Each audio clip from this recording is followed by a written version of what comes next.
ठेक्काबाजी गर्ने एउटा चलन छ नेपालमा। ठेकेदारहरू अलिअलि पैसा पाइहाल्छ, काम नगरे पनि हुन्छ भने त्यस्ता मान्छेले चाहिँ अहिलेदेखि नै त्यहाँ ठेक्का नहाल्दा हुन्छ। मैले यो मन्त्री चिनेकै छौँ, अर्थात् यो डिजी चिनेकै छौँ, यहाँ डिजीको पनि केही चल्नेवाला छैन। तिनीहरूले लिएको पैसाको हर्जना सहित तिनीहरूलाई कानुनी कारबाही सहित जेल चलान गर्छु। तर विडम्बना हिजो हाम्रा पूर्व प्रधानमन्त्रीज्यू 100औं पटक प्रयास गर्दा पनि नरेन्द्र मोदीले भेट्दिनु भयो। उहाँको प्रोटोकल नै पुग्दैन, उहाँको हैसियतै पुग्दैन भने त्यति गुलामी गर्नुपर्ने आवश्यकता चाहिँ म देख्दिनँ। यो देशको इज्जतका लागि पनि राज संस्था चाहिन्छ, शासन गर्नका लागि होइन। माथि स्वयं भगवान विष्णु तपाईँको यही धरतीमा आएर नेपालमा आएर प्रदेश पालेर म विकास गर्छु भने पनि उहाँले पनि गर्न सक्नुहुन्न।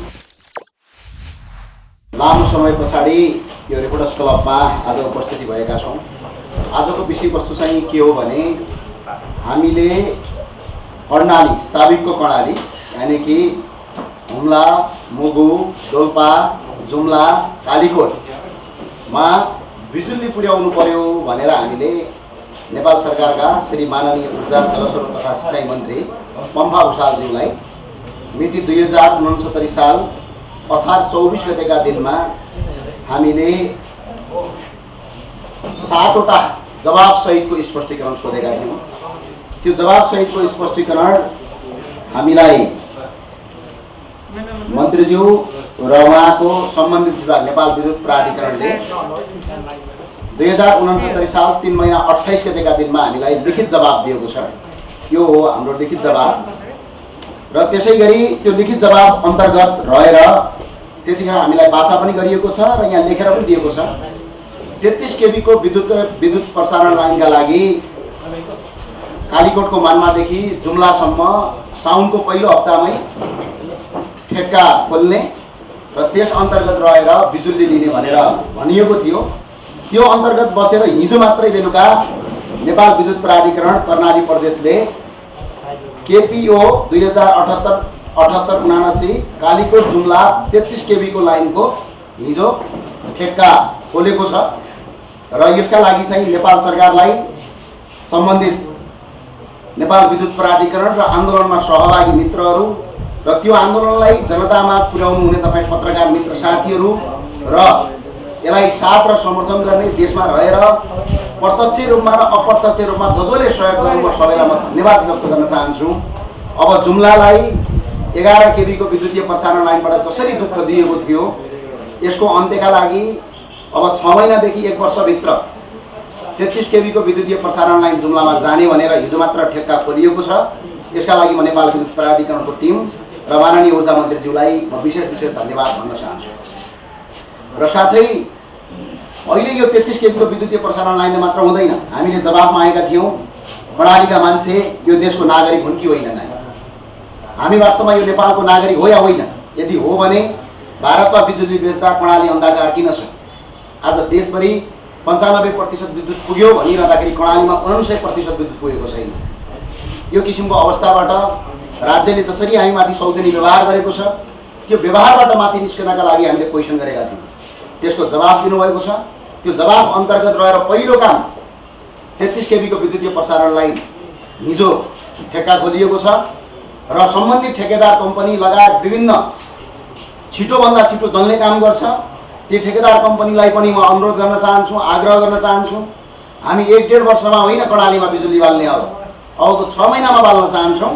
त्यस अन्तर्गत रहेर छिटोभन्दा छिटो तपाईँहरू कामका लागि अगाडि बढ्दिनौ न, सरकारी निकायले सहयोग गर्दिनौ न र हामी तमाम कर्णालीवासी दाजुभाइ दिदीबहिनीहरू त्यो काम चाहिँ द्रुत गतिमा बनाएको छ कि छैन, भएको छ कि छैन प्रत्येक महिना हामी निगरानी गर्नेछौँ। र यसका लागि र अझै हामीले कर्णालीमा 10 देखि 15 मेगावाटको बिजुली उत्पादन गर्नुपर्ने छ र कर्णाली जलस्रोतको सबैभन्दा बढी नेपालको सबभन्दा बढी जलस्रोत उत्पादन गर्ने ठाउँ हो। त्यसका लागि विद्युतीय प्रसारण लाइन चाहिन्छ। विद्युतीय प्रसारण लाइनका लागि 132 केबीको विद्युतीय प्रसारण लाइन आज दूरदराजका जङ्गलमा पुगेको छ। तर कर्णालीको 8 देखि 9 लाख जनसङ्ख्या भएको साबिकको कर्णालीमा आज 132 केबीको विद्युतीय प्रसारण लाइन पुगेको छैन। यसका लागि पनि छिटोभन्दा छिटो टेन्डर हायर गर्नका लागि, छिटोभन्दा छिटो काम गर्नका लागि हामी अपिल र अनुरोध गर्न चाहन्छौँ। र साथै 132 केबीको विद्युतीय प्रसारण लाइन यदि जुम्लासम्म या कर्णालीका जिल्ला हुम्लासम्म यदि पुर्याउन सकियो भने त्यहाँबाट उत्पादन हुने बिजुलीलाई ल्याएर नेपालको अन्य ठाउँमा पनि बेच्न सकिन्छ। त्यति मात्र होइन, त्यहाँबाट उत्पादन भएको बिजुलीलाई भारतसम्म बेच्न सकिन्छ। त्यहाँबाट उत्पादन भएको बिजुली उत्तरको चीनमा पनि बेच्न सकिन्छ। र अझ त कति सजिलो छ भने यदि पश्चिमको बाटो हुँदै यदि जाने हो भने पाकिस्तानसम्म बिजुली बेच्न सकिन्छ। र कर्णाली, अप्पर कर्णाली हाइड्रो पावरदेखि लगेर तपाईको गिडी खोलादेखि लगेर हुम्ला कर्णालीको कुरादेखि लगेर तिलाको कुरादेखि लगेर यति जलस्रोतको समयको सम्भावना भएको र विद्युतका लागि सबभन्दा बढी सम्भावना भएको ठाउँमा आज विद्युतीय प्रसारणलाई नपुर्याउनु, त्यहाँ बिजुली उत्पादनका लागि यो ठाउँ योग्य छ भनेर नेपाल सरकारले जुन ठेकेदार कम्पनीको लागि प्रतिस्पर्धाका लागि त्यहाँ आफ्नो बिड्सलाई नराख्नु पनि यो एउटा राज्यको सौतनी व्यवहार हो भनेर हामीले हेरिरहेका छौँ। त्यो भएको कारणले गर्दाखेरि राज्यले अझै धेरैभन्दा धेरै ठुलो जलविद्युत आयोजनाहरू बनाउन सकिन्छ कर्णालीमा। त्यसका लागि नेपाल सरकारले छिटोभन्दा छिटो त्यसको अध्ययन गरी, भौगोलिक अध्ययन गरी ती छिटोभन्दा छिटो हामीलाई कर्णालीका अन्य प्राइभेट सेक्टरले पनि बिजुली उत्पादन गर्नका लागि त्यो ठाउँमा आवश्यकता छ भनेर सरकारी तर्फबाट त्यो टुङ्ग्याइयोस्। कर्णालीका कम्तीमा 17 देखि 22 वटासम्म ठुला जलविद्युत आयोजना कर्णालीको साबीको कर्णाली अञ्चलमा उत्पादन गर्न सकिन्छ। अन्य ठाउँमा लाग्ने खर्चभन्दा, लगायत खर्चभन्दा कर्णालीमा यदि बिजुली उत्पादन गरियो भने अन्य ठाउँमा मानौ एउटा 10 मेगावाटको बिजुली निकाल्नका लागि 5 अर्ब रुपियाँ यदि खर्च लाग्छ भने कर्णालीमा त्यो 2 अर्बमा गर्न सकिन्छ। कारण किनभने कर्णालीका ती खोला नालाहरूमाथि भिरबाट आउँछन्, त्यहाँ ताल बनाएर सजिलै त्यहाँबाट बिजुली निकाल्न सकिन्छ। ठुला ठुला ड्याम बनाउनु पर्ने आवश्यकता हुँदैन। त्यस्तो तपाईँको प्राकृतिक स्रोतले भरिपूर्ण भए तापनि आज उत्पादन गर्न नसक्नु यो दुःखदायी कुरा हो।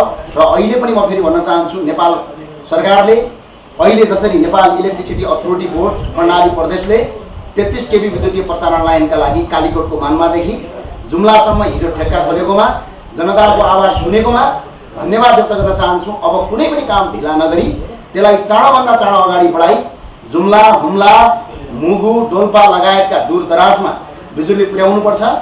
सिङ्गो देश लोडसेडिङ मुक्त हुँदा कर्णाली पनि लोडसेडिङ मुक्त हुन पाउनुपर्छ। हामी पनि यो देशको नागरिक हो। नेपालको नागरिक भएपछि हाम्रो जति अन्य ठाउँका नागरिकको अधिकार छ त्यति अधिकार कर्णालीका जनताको पनि हुनुपर्छ भन्ने हाम्रो मान्यता हो। त्यसका साथ आज हामीले पत्रकार सम्मेलन गरेको र अहिले पनि नेपाल सरकारलाई धन्यवाद व्यक्त गर्न चाहन्छु। हस्, जय राष्ट्रवाद। तत्कालीन नेपाल विद्युत प्राधिकरणका महाप्रबन्धक कुलमान घिसिङलाई भेटेर हामीले त्यतिखेर त्यो काम गरेका छौँ। त्यतिखेर टेन्डर खुलेर हामीले त्यतिखेर टेन्डरको आह्वान पनि गरेका थियौँ। जलविद्युतका लागि अगाडि बढाइदिनुहोस् पनि भनेका थियौँ। करिब 1 वर्षभन्दा बढी भइसक्यो र त्यस पछाडि त्यो कुराको आवाजको सुनवाई नभएपछि फेरि हामी मन्त्रालयमा गयौँ र 7 वटा क्वेसन हामीले राख्यौँ।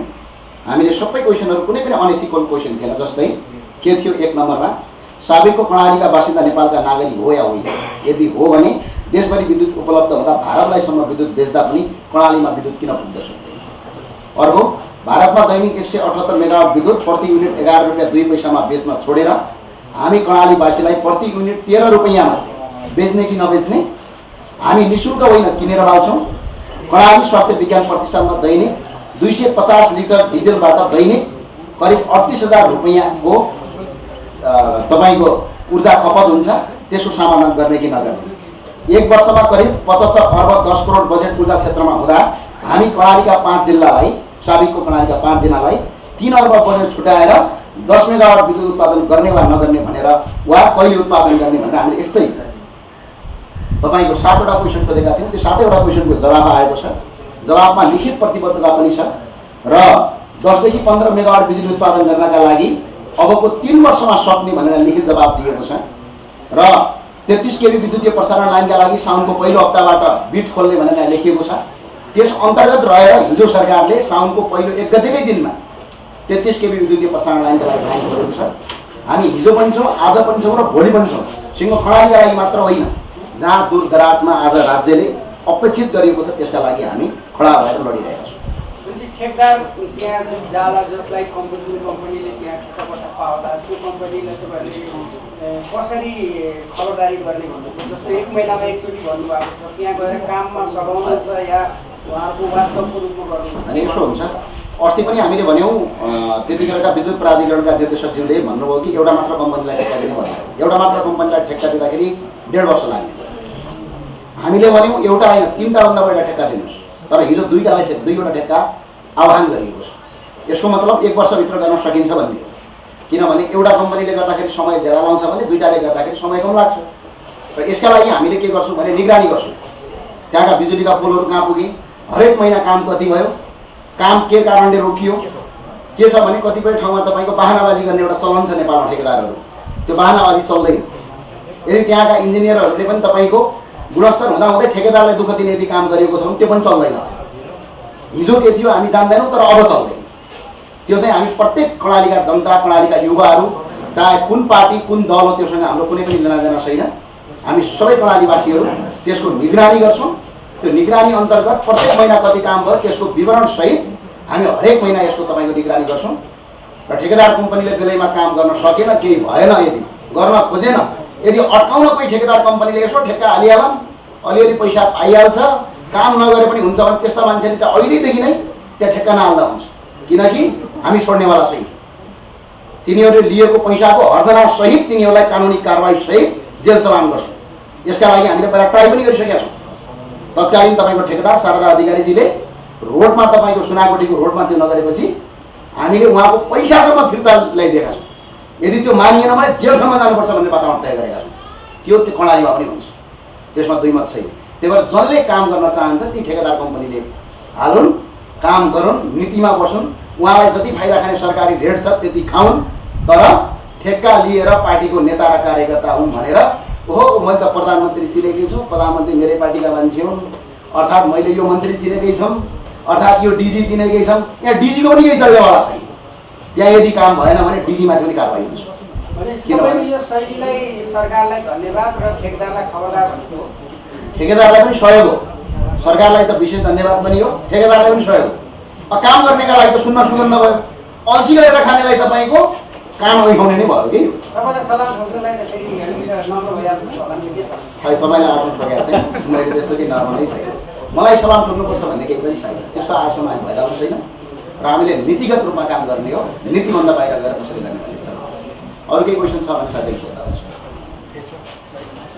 ज्ञानेश सर, हिजो अभियानमा काम गर्दा र अहिले पार्टीमा काम गर्दा सरकारलाई साँच्चीकै चुनौती आएको हो? अभियानमा काम गर्दाखेरि सुने पनि हुन्छ नसुने पनि हुन्छ भन्ने भएको थियो होइन। पार्टीमा काम गरेपछि सुन्नै पर्छ भन्ने बाध्यता भएको छ, फरकै। र अर्को एउटा कुरा, हामी नेपालीहरूको हिजो अलिकति इज्जतमाथि तलमाथि भयो कि भन्ने लागेको छ मलाई। म राजा वीरेन्द्र सरकारलाई सम्झिन्छु। भारतको स्वतन्त्र दिवसको बेला राजा वीरेन्द्र सरकार भारत जानुभएको थियो। त्यतिखेर भारतले स्वर्गीय राजा वीरेन्द्र सरकार र बडा महारानी लगायतको टिमलाई आज पनि टिकटक र युट्युबमा भिडियो हेर्न सकिन्छ। उहाँ प्लेनबाट झरेदेखि लगेर उहाँ बसुन्जेलसम्म भारतका प्रधानमन्त्री र राष्ट्रपतिहरू खुट्टा ठोकेर झुकेर नेपालका राजाहरूलाई सम्मान गरे।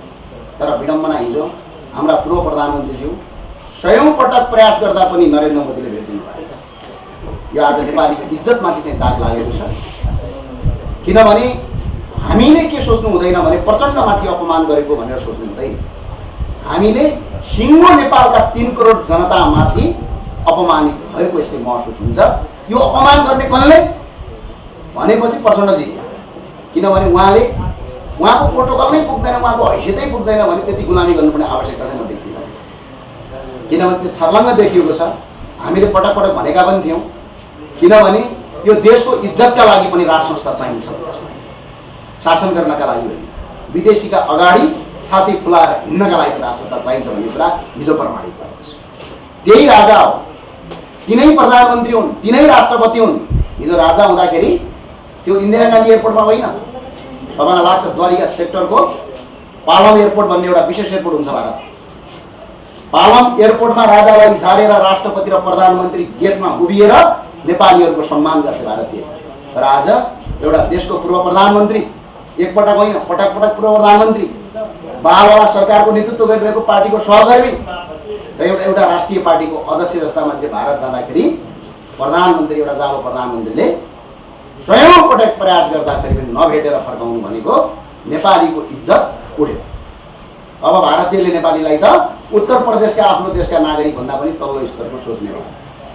यो बेइज्जत यो व्यवस्थाले बेइज्जत मात्र गराउँछ, देशको अस्तित्व परिवर्तन गर्दैन।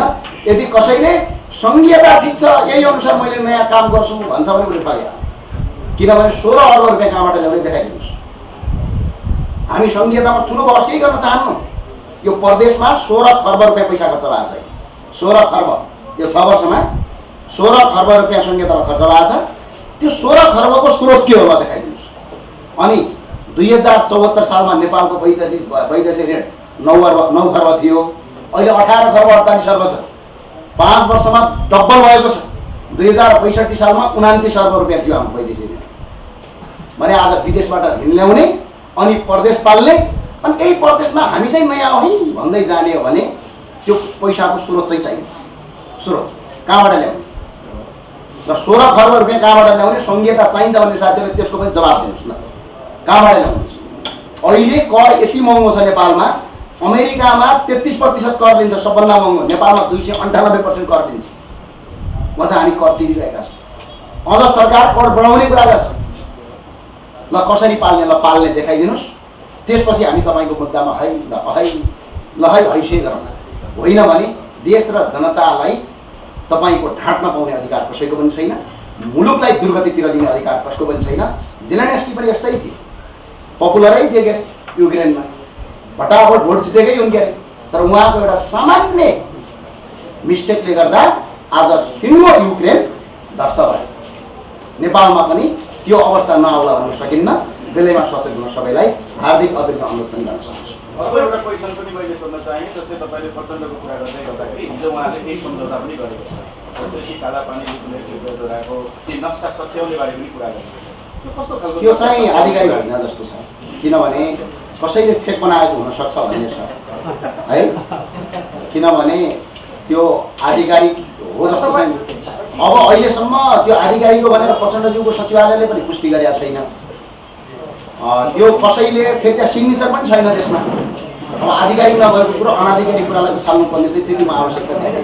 तपाईँको पार्टीको पनि त इतिहासमा त धेरै राम्रा नराम्रा दुईटै काम गरेको छ। हाम्रा छन् त्यसमाथि पनि जस्तो अब अहिलेको त संविधानमै जसरी संहिता प्रदेश ठिक छ त, संविधान गीता बोल्ने शब्द मात्रै प्रयोग गर्ने काम मात्रै भयो कि प्रदेश चाहिँदैन भन्ने कुरा हो। तपाईँहरूको खै के छ एजेन्डा ठ्याक्कै? हाम्रो एजेन्डा के छ भने चुनावी माहौलमा पनि तपाईँहरू जानुहुन्छ होला।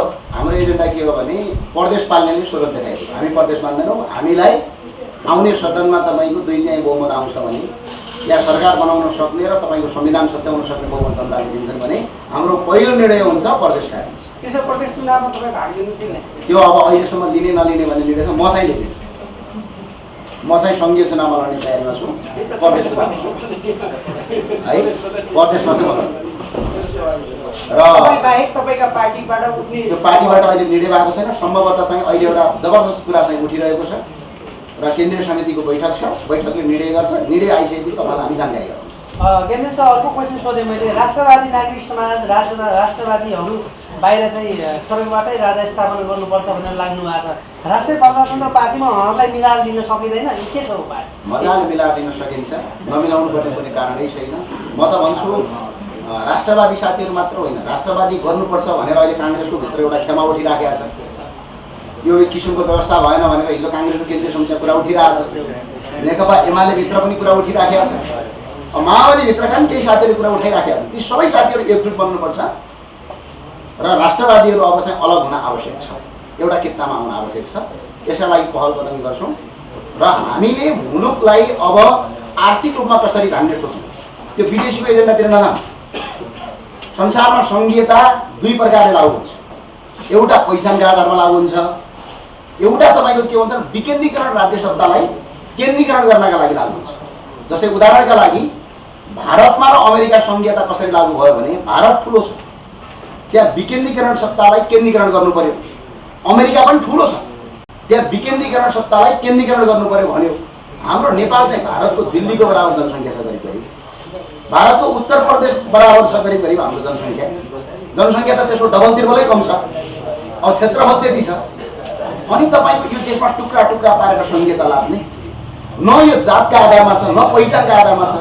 यदि यो पहिचानका आधारमा भने कुन जाति कुन धर्म कसको पहिचान भयो त भएन। जस्तै भारतमा बङ्गाली भन्छ, बङ्गाल भनेको बङ्गाली जातिको पहिचानको कुरा होइन।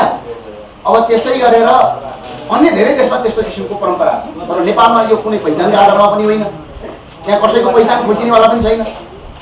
न यो तपाईँको जनसङ्ख्या ज्यादा भयो, सत्ता ज्यादा भयो, त्यसका लागि विकेन्द्रीकरण सत्ता गरेर केन्द्रीकरण गरेर देशलाई कन्ट्रोल गरौँ भने यो त विदेशीको डलर खाएर सीमित फ्रस्ट्रेटेड कार्यकर्ताहरूलाई सेटलमेन्ट गर्नका लागि देशको बजेट उडाउने जुन किसिमको व्यवस्था छ यसले मुलुक अगाडि बढ्दैन।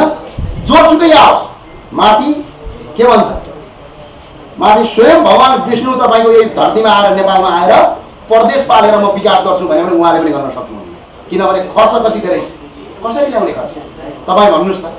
म टाढा गइनँ, तपाईँको घरमै गएँ, तपाईँको घरमा जम्मा आम्दानी 1 लाख रुपियाँ छ, खर्च 2 लाख छ भने अब बाँकी 1 लाख कि त तपाईँले छिमेकीसँग ऋण माग्नु पऱ्यो कि त तपाईँको कसैको खुट्टामा लगाउन पऱ्यो, त्योभन्दा अरू केही उपाय छ कि त हाम्रो सम्पत्ति बेच्न पऱ्यो हो। त्यस्तै यो देशमा पनि यो प्रदेश बोझो, यो संहिता बोझो, यो बोझ तपाईँ हामी जस्ता युवा पुस्ताले जति पाल्यौँ त्यति देश धरापमा जान्छ। अब यसलाई नै ठिक हो भनेर पछाडि हिँड्नु भनेको मूर्खता हो।